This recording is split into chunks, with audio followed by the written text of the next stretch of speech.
Well,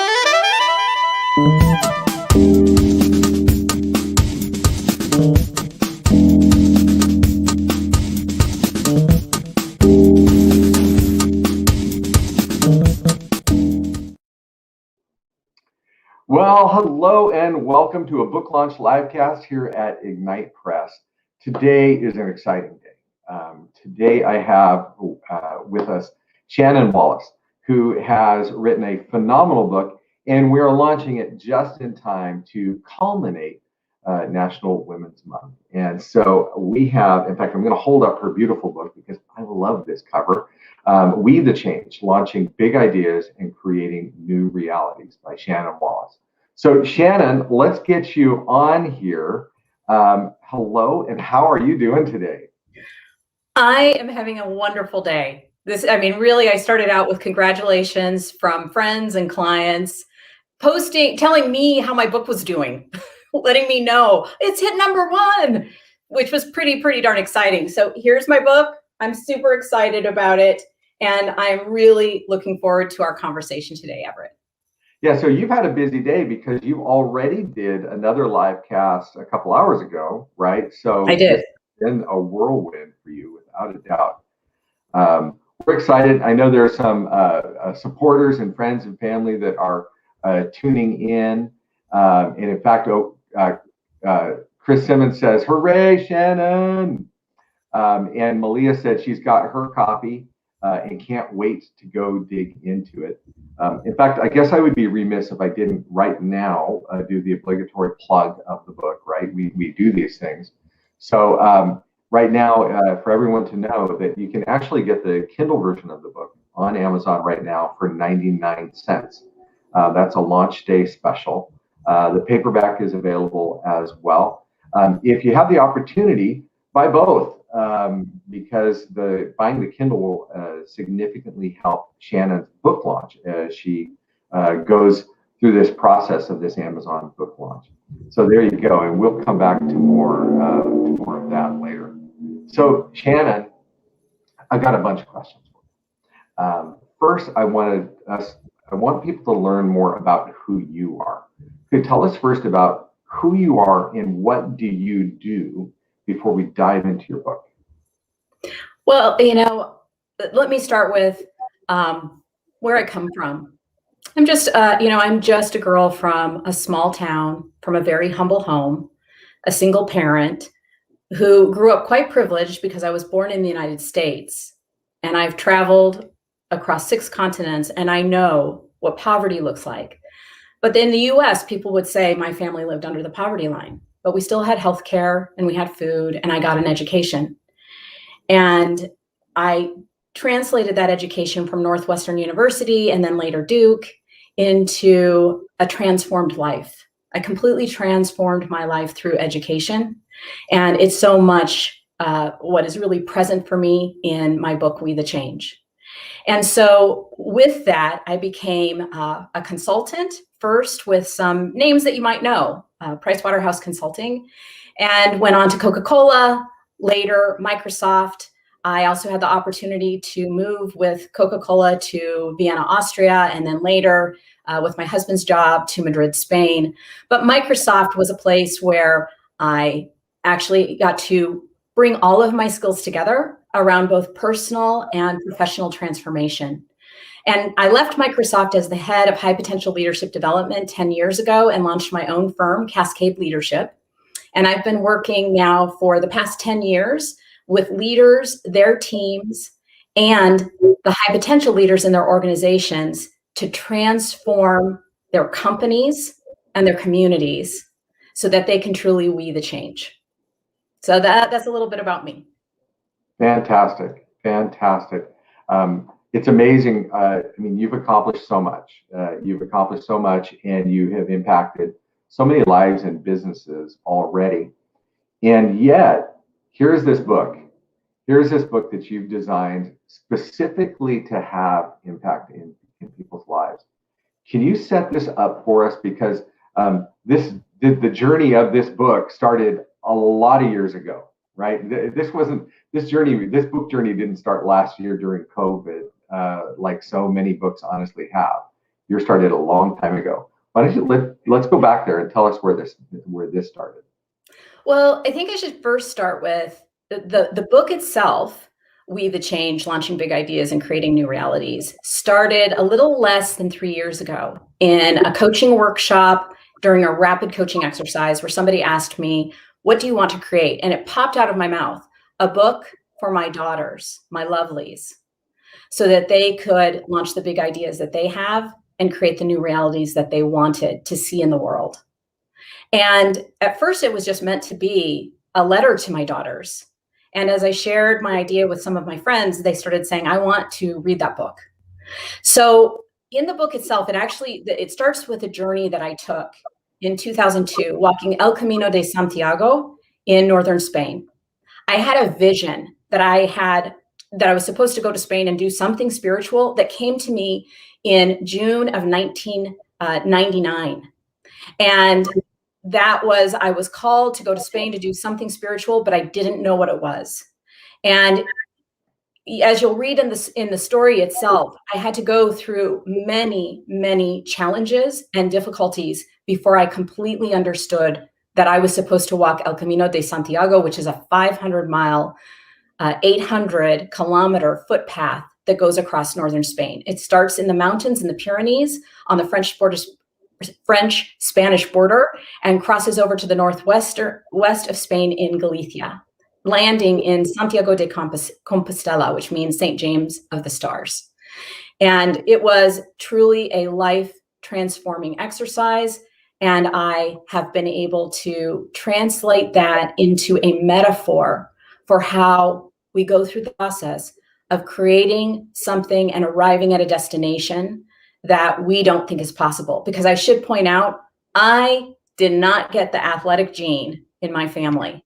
I was always the kid on the playground who was absolutely picked last.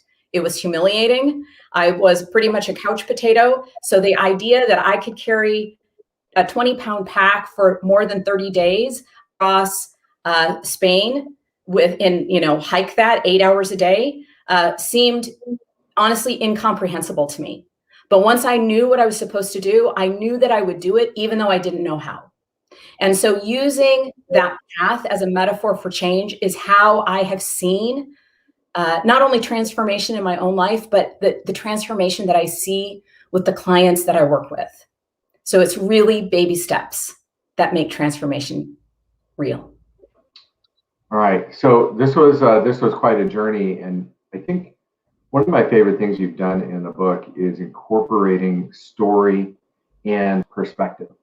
And you very clearly set out in the book those areas are story versus those are your areas of your perspectives that have come from it. And you're using your journey, right, as this object lesson. It makes it eminently readable. I mean, honestly, it's wonderful. Tell us, if you would. In fact, I don't know if we want to hit this yet, but Malia asked a great question. She asked, what's your favorite memory from your life-changing trip to Spain? Do you want to go there, or is there another spot you want to go to next? So I think life-changing memory, I think the most important lesson for me that comes from the book is in chapter 10, when we surrender. And I had an experience, and it is a real experience. I know that it happened. Others observed it happening after the fact. They saw the person. I really had gotten to the lowest point in my journey along the Camino. Throughout the Camino, I had a kind of an unusual experience. Most people don't have many blisters. I ended up with 16. And in fact, usually you only have maybe 1 or 2 in your first week. And for whatever reason, my skin was more sensitive. And I was in a lot of physical pain. And I also found out I was allergic to the tape that kept the gauze patches in place. So I had a rash from that. And in the experience, you end up in this place between Burgos and Leon, which is in the center, where you walk for about 10 days, primarily through wheat fields. And during that time, I grew up in South Dakota, as I mentioned, in a very humble home, and I know wheat fields. They surrounded our community. And my home upbringing was challenging. And on one particular day along that path, I was really exploring what it meant to be a pilgrim. And there are three things that they say about the Camino. One, it calls you. And I really believe that to be true based on my own experience of having a vision to go do something spiritual in northern Spain. The second is the Camino is a metaphor for life. Anything that you experience on the Camino, you will also experience in life, but in a very compressed way, literally to the point of death. So we had somebody die on the Camino. I don't talk about that in the book because it's really hard to treat that with the respect that's required. But birth, death, everything happens on the Camino. And finally, that everyone's Camino is different.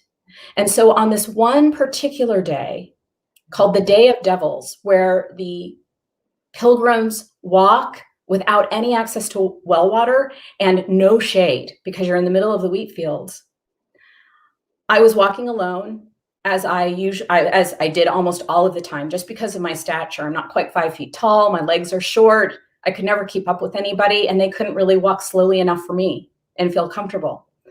So I was walking alone and I was contemplating these three truths of the Camino. And I really found myself wallowing in the kind of the misery of my childhood, but also the most recent miseries that I had had around 2 miscarriages, my husband being mobilized with 9/11, losing my job at Coca-Cola that we had moved to Vienna, Austria for, and living in Spain without my husband. And then I found out my mom had been diagnosed with stage 4 cancer, and she has been my rock throughout my life. And as I was contemplating all of that, I was having a conversation with God. If the Camino is a metaphor for life, then why is mine filled with pain and loneliness? And will it never end? And I was really wallowing in that. So much so, Everett, that literally I had picked up my walking stick and I was shouting at the heavens, screaming at God. And the reason I felt comfortable enough to do that was because nobody was around me. I had, in fact, looked behind me, didn't see anybody or anything except wheat fields for what seemed like miles. And I'd looked in front of me, same thing. No one, anywhere. And as I'm screaming at God and tears are just running down my face, I kind of became paralyzed. I didn't know what I could do. I felt completely stuck. And I just kind of turned everything over to God and said, I don't know how to go forward anymore. And then suddenly behind me, a woman called out, Buen Camino. And I was stunned. I actually thought I was hallucinating because I was probably dehydrated and overcome with emotion because I knew I had just looked behind me and there was no one there.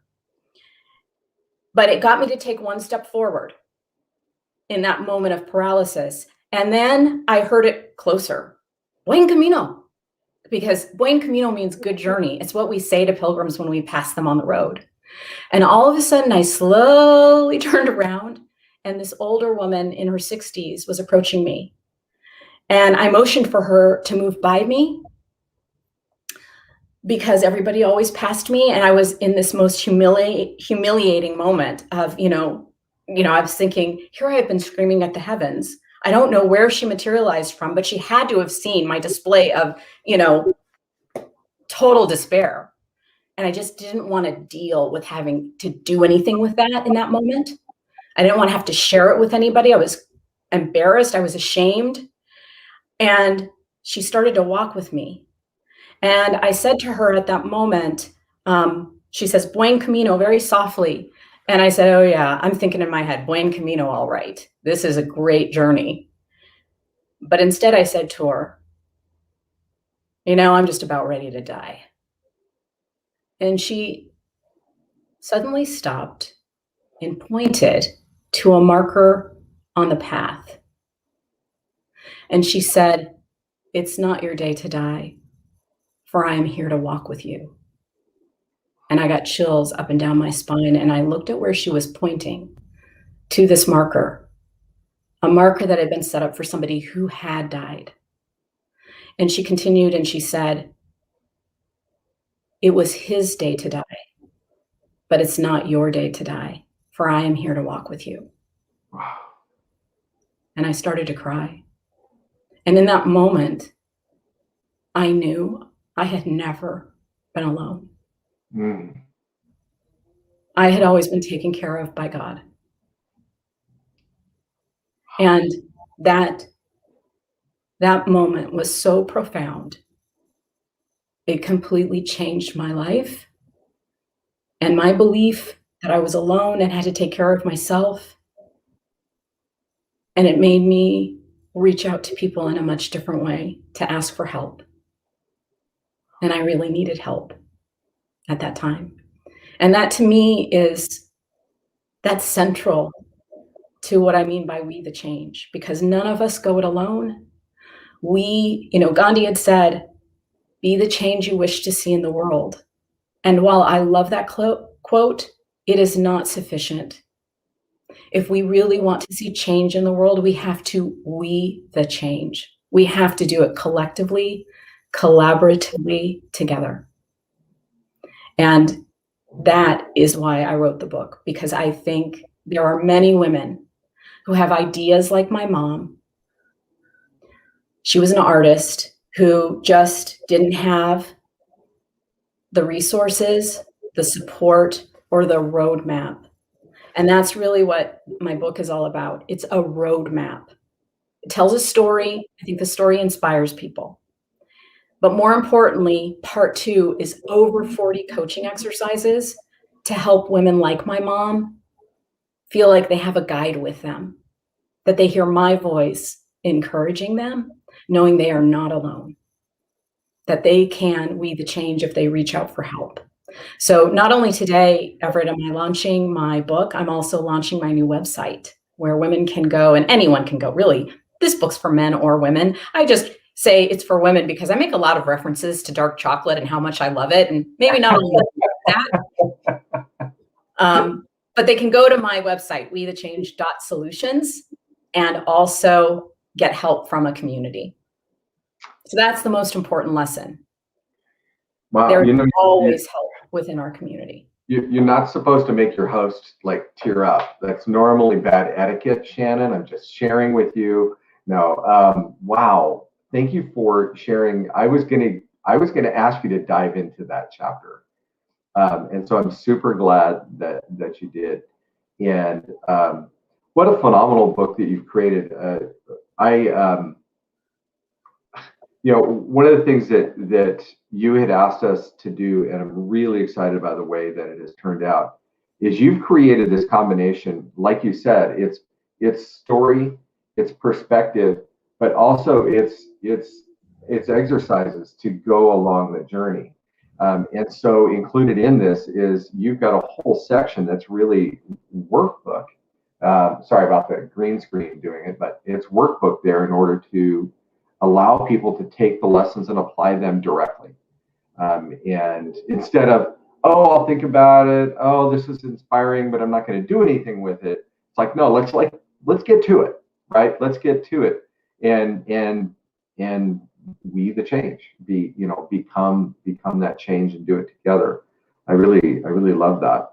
I want to share some comments that people have shared, if you don't mind. Sure. So Tara says, best book ever, all exclamation marks. Carol Rice, I bought a book for myself and 2 for family. What a touching story. Gee, I'm guessing it's a family member here saying, go Shannon. That would be my oldest daughter. I love it. And your hubby's here too. Proud husband, go Shannon.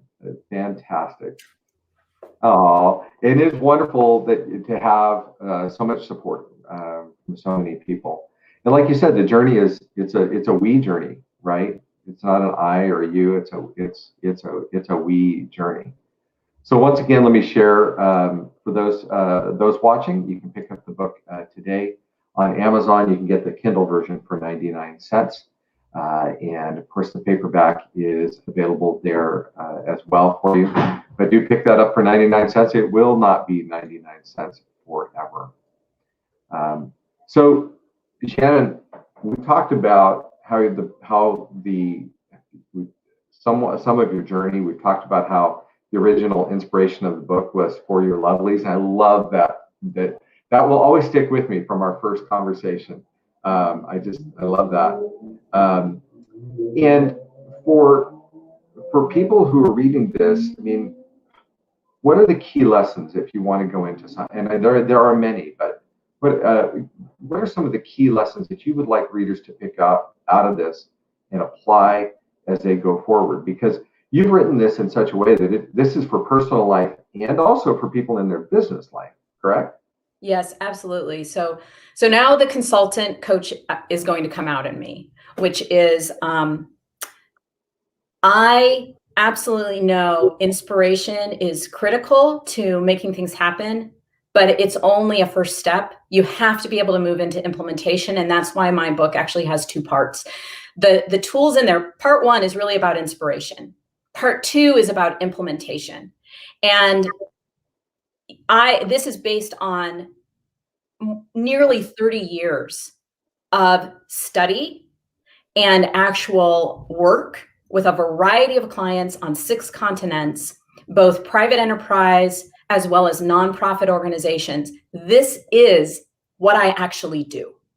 So the steps that I take people through in the book are the steps that I use with my clients. And so one of the most important tools I've learned in change is a simple model by Gleicher and Beckhardt out of MIT. It's a metaphorical model. It's a multiplication equation, which says D times V times F is greater than R. Now, what are D, V, and F and R? D is dissatisfaction with your current state. V is vision of your future state. And now you have a gap between those two. So you need F, first steps to close the gap. And when you have each one of those, because it's a multiplication equation, if any one of them is missing, a 0, your effect is 0. You won't overcome R, the resistance to change. So this is absolutely fundamental. Think about anything that you have ever successfully accomplished. Dissatisfaction of the current state, vision of the future, first steps were there, and they enabled you to overcome any resistance you might have had or others had. When you have not succeeded, one of them was absolutely missing, maybe more than one. And it doesn't really matter if you start with vision or if you start with dissatisfaction. You just have to have both of those in order to create a gap so that you can determine first steps. And first steps for me, always, who are your supporters? So I take people through the book, but we start with, what do you feel called for, called to do? Then what's your vision of it? Then what might be getting in the way of you achieving that vision today? That's dissatisfaction.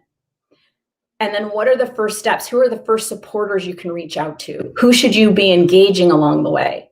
So that to me is like foundational to the book. And it's the approach that I want to teach others so that they can transform not just themselves. So this book isn't just, as you pointed out, Everett, it's not just for the individual. It really is about, how do you transform yourself as an individual, as a leader? How do you transform your teams, your organizations, and your communities? I have seen this applied on each one of those levels as a coach and consultant. And so I know it works. It's worked personally for me before I ever even understood it was working, what it was. But I was really leveraging that formula since I was a child and wanted to go to college, but didn't think I had a way to get there. So, and like I said, I really want to get it into the hands of people, because I just think the reality is most of the children living in poverty are disproportionately in single family homes headed by women who, if they have a great idea and had a little support, had the roadmap, right? They could see their ideas become reality, and they could transform the lives of their families. And that's my mission in this world is to help eradicate poverty in some small way, shape, or form. And so that's why the book's 99 cents today. And all of the profits from today go to, on launch day, are going to 5 nonprofits and 1 social enterprise that I personally am involved with. So I'm really, really proud of that as well, and the women who are engaged in those activities. As well, you should be. I tell you, Shannon, you are inspiring, and you have created an inspiring book, but not just an inspiring book, right? One that can actually foster action and foster change. And I think that's the difference between something that's a great story and something that moves the needle. And I'm grateful that we've been able to be part of that. I'm just so excited about your book and your launch. People are giving you comments and shout outs, and I love that. And we're excited to see where this book goes from here. I don't want to spill the beans about what it's done so far today on Amazon, because I don't want anyone to take their foot off the gas. But I'll tell you, we're really excited about what we're seeing. Shannon, is there anything else that you'd like us to talk about today before we sign off? I don't want to leave any message unsaid, and yet I don't know how you add to what you just did. That's the thing. I'm just like, wow. Well, I have something fun that I'd like to show. So when you walk the Camino, you carry a passport. The passport enables individuals to get into refugios. Refugios are places where people go to find refuge every day. Pilgrims gather there. So there you can see how long the journey is, but more importantly, for that journey to happen, the refugios are there to support you. And if you're interested in walking El Camino de Santiago, I really encourage you to do so, because on the back of my passport, if you can see that. So cool. Those are the stamps from every refugio that supported me in my journey, who was enabling me to we the change before I even understood what we the change is. So I thought that would be fun to show. It's a real thing. I actually walked it. I know my family probably still can't believe that I walked 500 miles, but it actually happened. So I know that if I could do it, then anyone can do it. And that, these journeys are just simply a series of small steps taken one at a time, and you just keep moving and look for your supporters. Shannon, thank you so much. Congratulations again on your book. Congratulations on your launch. More exciting times ahead for sure, because the journey is not done for you either, right? This is the journey. No. So it's terrific. Thank you again for your time today, Shannon. I know it's been a busy day. I also know it's not over, and book launch days are always exciting. So we're excited for you. Thank you again. I'm going to plug your book one last time, and then I'm going to take us out of here. And but thank you again, Shannon. Can I say one more thing? Absolutely. Everett, Malia, Chris, Emma, and all of the layout team, I couldn't have done it without you. And especially I want to say to Marcia Zena Major, who is was my writing coach and kind of helped me get out of my head when I was having a hard time, moving forward with the book. Help me process all of that. You guys are my team. You're my support. You've made the book an actual reality. Also, thank you to my family, who with your loving support have really enabled this to happen. I'm so grateful. Wow. And we're grateful for you, Shannon. So thank you for your patience and your creativity and your energy on this journey. It's been fun, and we're excited to see these next steps. Thank you so much, Shannon. Thank you. All right, so everybody, if you would, the book again, it's available on Amazon today for 99 cents. Certainly encourage you to pick it up. The Kindle version is there, the paperback as well. It is a phenomenal book. I'm so proud of what Shannon has created. So thank you again. Share it with others. Tell people about it. And thank you again for joining us on our livecast. Take care.